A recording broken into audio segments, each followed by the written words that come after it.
네, 반갑습니다. 자, 오늘은 운동, 여러분 건강을 위해서 운동들 많이 하시나요? 사실은 운동의 중요성에 대해서 좀 설명을 드릴 거고요. 근데 우리 이런 말 있잖아요. 운동을 많이 하는, 전문적으로 운동을 하는 사람들이 평균 수명이 짧다는 사실을 아시죠?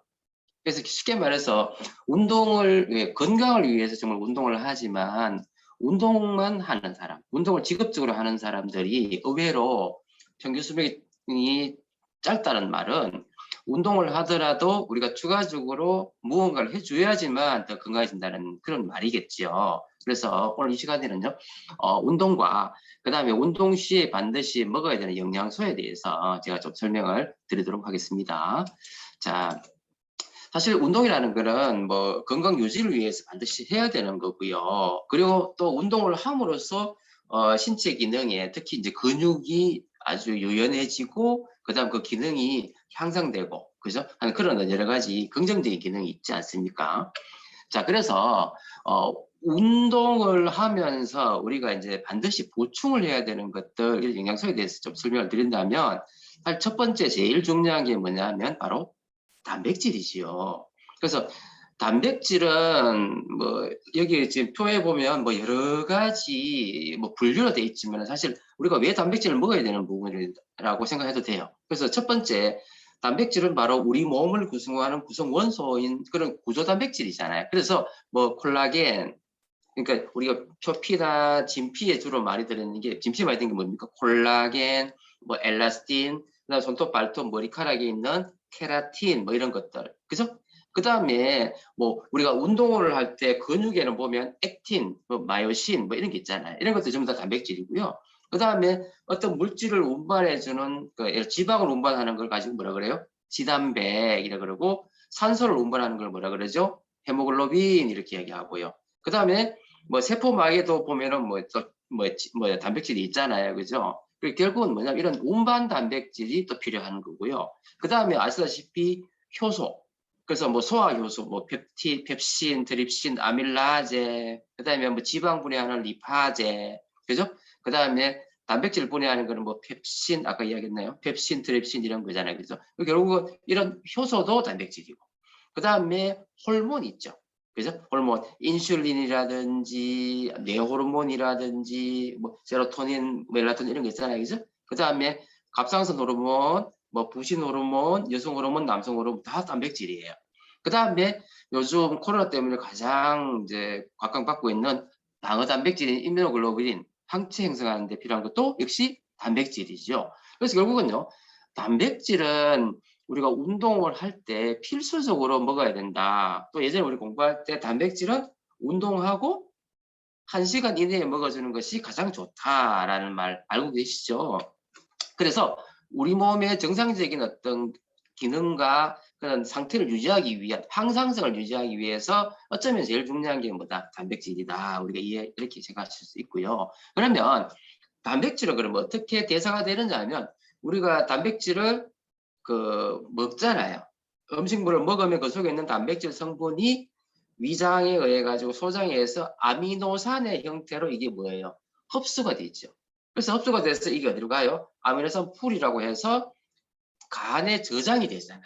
그러면 이 저장되는 아미노산 풀, 이 속에는 뭐 있습니까? 필수 아미노산과 불필수 아미노산이 있는 거 아시죠? 근데 아시다시피 불필수라는 거는 사람이 합성할 수 있는 걸 가지고 불필수라 그러고 필수는 합성이 안 되기 때문에 반드시 음식으로 먹어야 되는 거잖아요. 그래서 결국은 뭐냐면요. 이 간에 저장된 아미노산 풀에서 뭐 예를 들어서 뭐 근육이 손상을 입었다든지 피부가 손상을 입었다 하면 어떻게 되죠? 재합성이 일어나는 거죠. 이 아미노산 풀을 통해서 다시 그죠? 피부 단백질이라 근육 단백질로 이렇게 합성이 되는 그런 과정이 되는데 중요한 거는요. 이 합성이 되는 과정 속에서는 단백질과 그다음 질소 함유 어떤 물질로 나눠지잖아요. 그런데 이게 만약에 아미노산 풀이 합성이 잘 안 되면 어떻게 되느냐면 이게 분해가 돼 버려요. 그러면은 이게 아미노산 분해가 되면서 아미노산기와 탄소 골격기로 나누어지면서 결국 이게 배설이 되는 거죠. 배설이 되면서 그 대부분은 암모니아라 그래가지고 암모니아 어디 나가죠? 소변으로 나가잖아요. 그리고 이제 비필수 아미노산은 다시 재활용되는 과정을 겪게 되는 거겠죠. 그러면 우리가 보통 뭐 단백질도 종류가 많지만은요, 양질의 단백질이라는 말 들어보셨을 거예요. 그럼 양질 단백질은 뭐냐? 양질 단백질은요, 이 아미노산 풀에서 이 합성 과정으로 잘 가는 걸 가지고 양질의 단백질이라고 그래요. 그러면 어떤 게 안 좋은 단백질이냐 하면 합성 과정을 거치지 않고 바로 분해돼 버립니다. 그게 바로 뭐냐면요, 안 좋은 단백질이라는 거죠. 그래서 이런 안 좋은 단백질과 양질의 단백질을 구분하는 기준이 또 중요하다는 거고요. 자, 그래서 이 단백질 대사의 정상화는요, 결국은 뭐냐면 아미노산이잖아요. 필수와 불필수. 그래서 이 불필수 아미노산은 다시 한번 또 리사이클 돼가지고 사용할 수 있지만 필수는 반드시 우리가 먹어줘야 되는 거잖아요. 그런데 중요한 건 이건 거죠. 단백질도 오래되면요, 이거 배출되고 또 새로운 영양소로 이렇게 체인지 되어줘야 된다는 거예요. 자, 그리고 중요한 거고요. 그래서 우리가 왜 매일매일 필요한 단백질 양이 자기 몸무게의 그람 수만큼 필요하다 많이 들어보셨죠? 자, 그 다음에 질문을 해볼게요. 현대인들은 과연 그럼 단백질을 잘 섭취하고 있느냐 물었을 때 우리나라 사람은요, 충분한 양을 섭취하고 있다라고 국민영양조사에서 이야기는 해요. 그런데 문제는 뭐냐면요, 이게 양질의 단백질이 아니라는 겁니다. 즉, 다시 말해서 이 단백질 우리가 식품을 먹으면은요, 이게 아미노산 풀을 통해서 아까 필요한 단백질과 기타 성분을 나눠지게 되고, 만약에 이게 합성이 안 되면은 간이나 심장에서 대사가 되면서 배설된다고 말씀드렸었잖아요. 이 과정 속에서 문제는 뭐냐면 양질의 단백이 아닌 부분은요, 건강에 해로운 독소가 질소화합물 같은 게 만들어져서 이게 문제를 일으킬 수 있다는 거고, 결국은 이 질소화합물이 결국은 독성으로 작용하는 거고, 이게 또 뭐야, 면역학적으로 또 자가면역질환을 일으킬 수 있는 어떤 항원으로서의 역할을 또 할 수 있다는 거죠. 그래서 결국은 뭐냐면요, 이 체내 단백질이 잘 대사가 돼서 내가 필요한 어떤 단백질 성분으로 이렇게 변형이 잘 합성이 잘 돼야 되는데, 이걸 잘 하기 위해서, 그죠? 는 뭐가 필요하다? 바로 운동이 필요한 거예요. 그래서 운동을 열심히 해야지만 기존 단백질은 잘 배설이 되고요, 또 새로운 단백질 들어왔을 때 잘 이용할 수 있고, 이런 어떤 아주 긍정적인 시너지를 유발할 수 있는 가장 중요한 게 바로 뭐다? 운동이다. 이렇게 생각하시면 되죠. 그래서 운동하셔야 된다. 그리고 규칙적인 운동이 정말 중요하고요. 그다음 아까 말씀드렸듯이 양질의 단백질. 양질 단백질은 뭐죠? 우리 알다시피 대두라든지 계란이나 우유 같은, 그러니까 아미노산 스코어가 100 이상이 되는, 그죠? 그러면서 나쁜 노폐물이나 이런 게 잘 들어가 있지 않는 식물성 대두 단백이 가장 좋다라고 우리 알고 있잖아요. 그래서 이런 양질의 단백질을 충분히 공급받는 게 중요하고요. 그래서 결국은 뭐예요? 단백질을 우리가 섭취를 해야 되는데, 그럼 어떻게 단백질 섭취해야 되느냐? 한 번에 내가 필요한 양을 한 끼에 왕창 먹으면 되느냐? 아니에요. 그때그때 필요한 단백질은 그렇게 많지 않기 때문에요. 여기 보면 식사할 때마다 골고루 먹어라. 하루 3끼 골고루 먹는 게 중요하다. 그래서 여기 중요한 거예요. 그리고 내가 만약에 근육을 만들고 싶다면요, 언제 많이 먹는 게 좋으냐면 저녁에. 그러니까 우리가 왜 근육 운동, 그죠? 근력 운동을 하잖아요. 근력 운동 언제 많이 하는 게 좋아요? 저녁이 좋죠? 왜?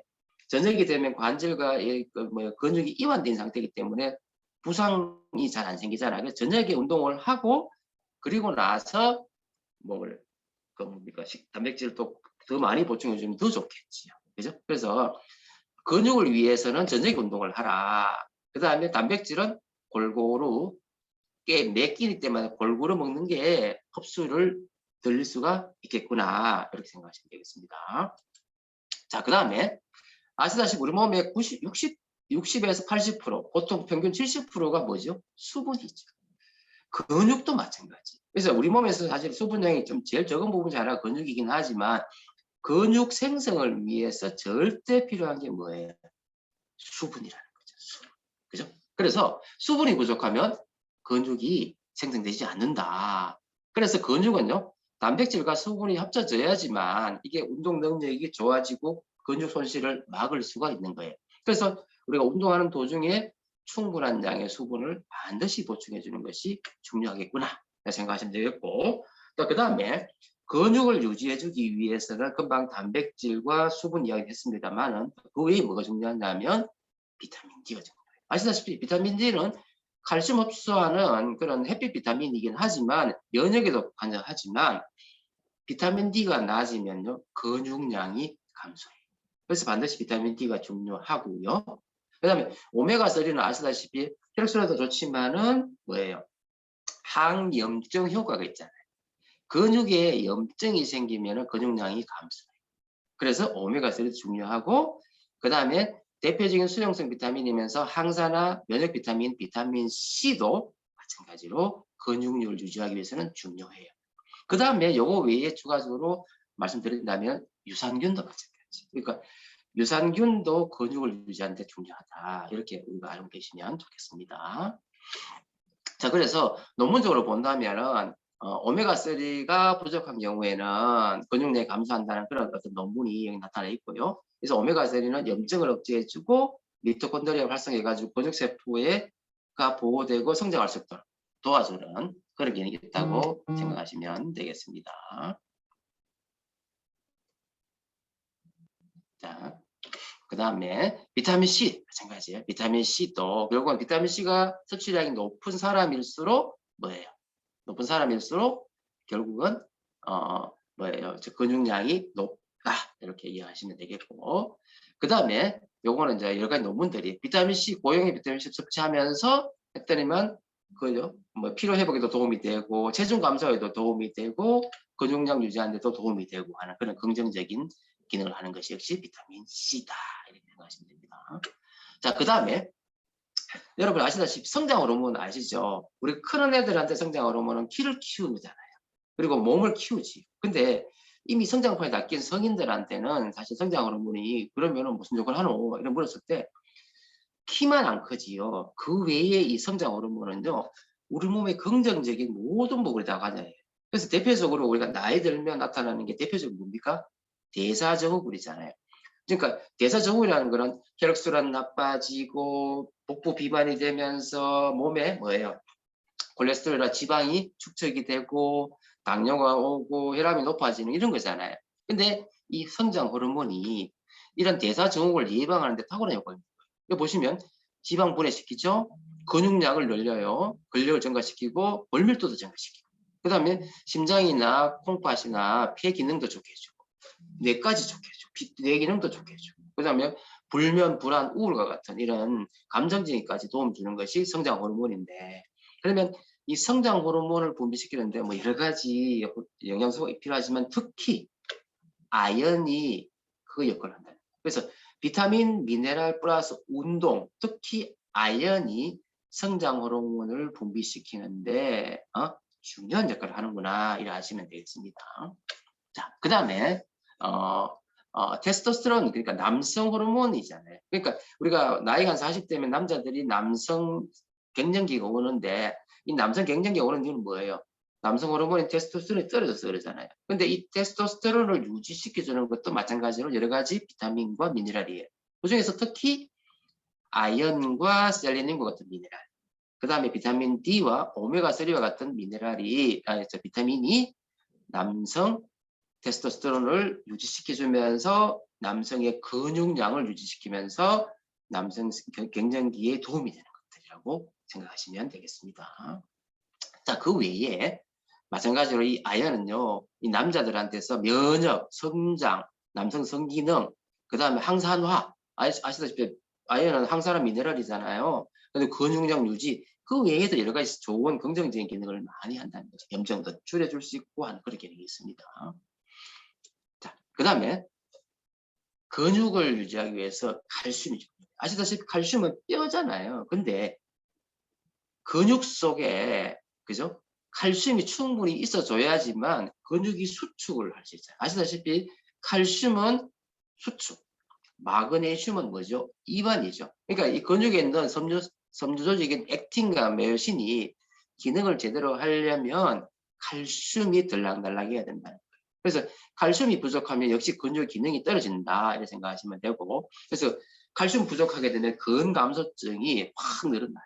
그래서 칼슘 보충은 절대적으로 중요하고 그 다음에 마그네슘은 아까 말씀드렸듯이 근육 유지하는 데 있었어요. 야는 근육 전에는 근육을 부드럽게 해줘. 근육 후에니까 야를 이완시켜서 근이 이렇게 파괴되거나 통증이 오게 되는 것을 막아주는 그런 기능이 있는 거죠.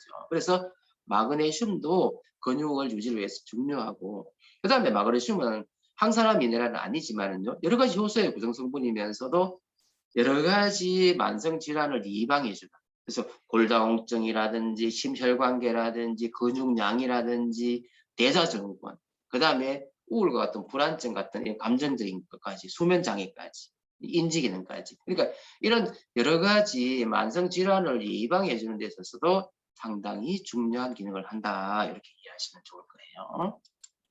자, 그리고 우리가 에너지를 만드는 거, 에너지는 ATP잖아요. ATP가 이제 ADP 플러스 이렇게 바뀌거든요. 근데 이 과정에 우리가 보통 에너지 만들 때는 비타민 B군이 중요하다. 우리 알고 있잖아요. 그 다음에 에너지 공장에 돌아가면서 생기는 여러 가지 활성산소를 없애주는 거는 코큐텐이다. 이렇게 알고 있지만요. 이 에너지를요, ATP를 스테이블하게 해주면서 그죠? 구조적으로 안정화시키는 건 뭐냐면 바로 마그네슘이에요. 그래서 결론은 뭐다? 마그네슘이라는 미네랄이 에너지를 만드는 데 정말로 중요한 거구나 알 수 있다는 거죠. 그 정도로 우리가 마그네슘 중요하고, 그래서 사실 우리가 칼, 맥, D, 칼슘과 마그네슘과 비타민 D가 그래서 중요하다는 말입니다. 아시겠죠? 자, 그 다음에 요거는 제가 지난번에 설명을 몇 번 드리긴 한데 조금은 어려운 부분이지만 쉽게 생각해 보자는 거죠. 우리가 있잖아요. 좋은 행동을 많이 하고 우리 건강에 있어서 뭐 열심히 노력하는 사람은 더 건강해져.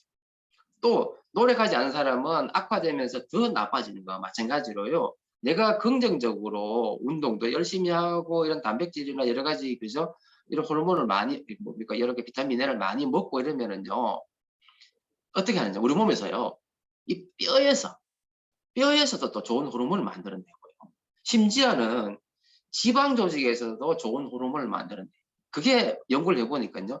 뼈에서 만들어내는 좋은 호르몬 이름이 오스테오가 뼈잖아요. 오스테오칼신 하는 게 있어요. 그래서 결론은요. 오스테오칼신은 뼈를 만들어내는 조골세포에서 나오는데 이게 대사증후군을 예방하고 살을 빼게 하고 근육량을 유지해주는 데 기능이 있는 거예요. 아까 제가 이야기했던 거하고 같은 맥락이잖아요. 그래서 이게 인슐린을 증가시켜서 당뇨를 예방하고 근육량도 유지해주고 살 빠지게 하고 그죠? 그래서 인슐린 민감도를 증가시키면서 포도당과 지방 대사를 통해 가지고 긍정적인 기능을 하는 것이 오스테오칼신이고요. 또 이 오스테오칼신이요.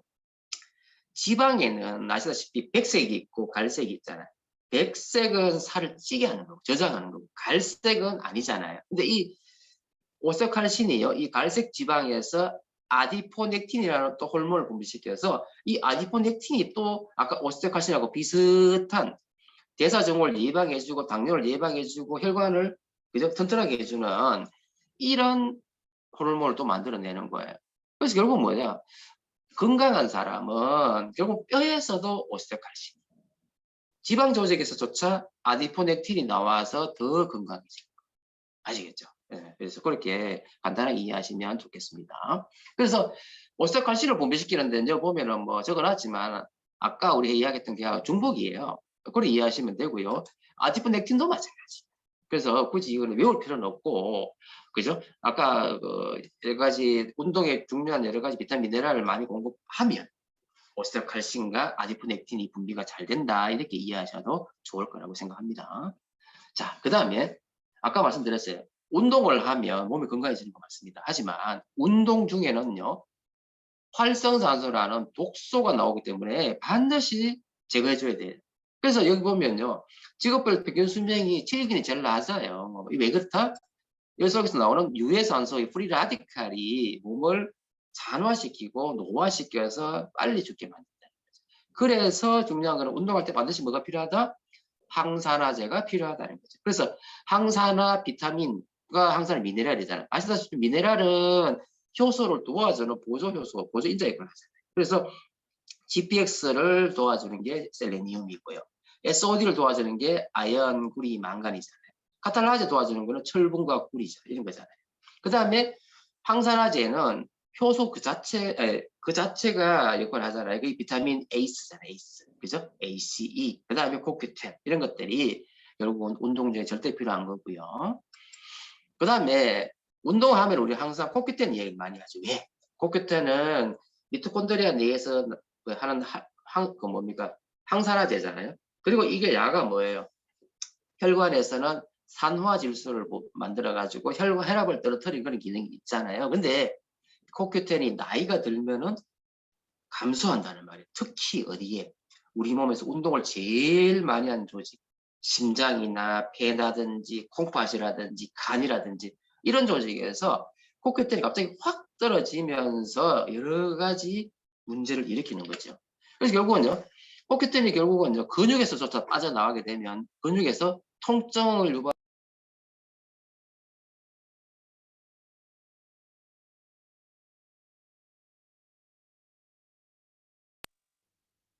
반드시 나이가 들면 반드시 먹어야 되는 것 중에 하나다 이렇게 생각하시면 좋겠고요.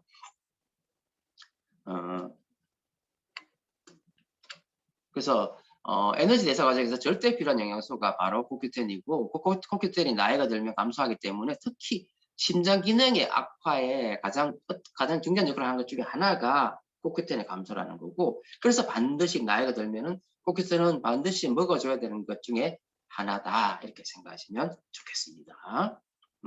그 다음에 이제 마지막으로 운동할 때요. 옥타코산올 이야기를 안 할 수가 없어요. 옥타코산올이라는 거는 아시다시피 철새가 장거리 운행을 할 때 그때 지구력을 유지시켜주는 에너지원이 바로 옥타코산올이잖아요. 그래서 옥타코산올이 충분하면 심폐기능이 강화돼요. 그래서 산소 운반이 잘 되면서 그 다음에 근육에 글리코겐이라는 이 저장량이 늘어나면서 심폐기능이 증가하고 근육량이 증가하는 거잖아요. 그래서 이 옥타코산올이 있으면요 운동 시에 혈압이 안 높아져요. 맥박수가 안 증가하고요. 또 필요한 산소량이 줄어들기 때문에 특히 왜 우리가 그래서 운동을 많이 하는 사람들, 대표적으로 뭐 손흥민이라든지 아니면 이런 선수들은요, 아시다시피 우리가 100m 달리기 하면 심박수가 우리 보통 120, 140에 막 죽을 것 같이 심장 뛰잖아요. 근데 이런 사람들은요, 100m를 막 뛰어도 심박수 그만큼 안 증가해요. 평상시에 우리가 한 60, 70이라면 이 사람들은 40, 50밖에 안 뛰거든요. 최대로 뛰어도 심박수가 70밖에 안 된다. 그게 바로 뭐예요? 이 사람들은 체내에 근육의 글리코겐 양도 많고 옥타코산올 농도가 높다고 보실 수 있겠죠. 그래서 운동 능력을 증가시키고 지구력을 높이는 데 있어서 중요한 역할을 하는 것이 바로 옥타코산올이다 이렇게 생각하시면 되고요. 그래서 옥타코산올을 넣어주면은요, 혈중에 이제 글루타티온 레벨이 증가해서 활성산소를 빨리 제거해주고요. 또 이 혈장에 있는 스테로이드, 스테로이드거든요. 이 레벨이 떨어지면서 스트레스에 대해서 더 안 예민해지는 거죠. 그래서 옥타코산올이 또 아주 중요한 역할을 하는 것 중에 하나다 이렇게 생각하시면 되겠습니다. 네. 그래서 오늘은 제가 운동의 중요성을 말씀드렸고 또 운동 시에 반드시 먹어야 되는 영양소에 대해서 좀 설명을 드렸습니다. 그래서 적당한 운동과 그 다음에 적절한 어떤 영양소 보충을 통해서 우리의 건강을 지키셨으면 좋겠습니다. 오늘 강의는 여기서 마치도록 하겠습니다. 감사합니다.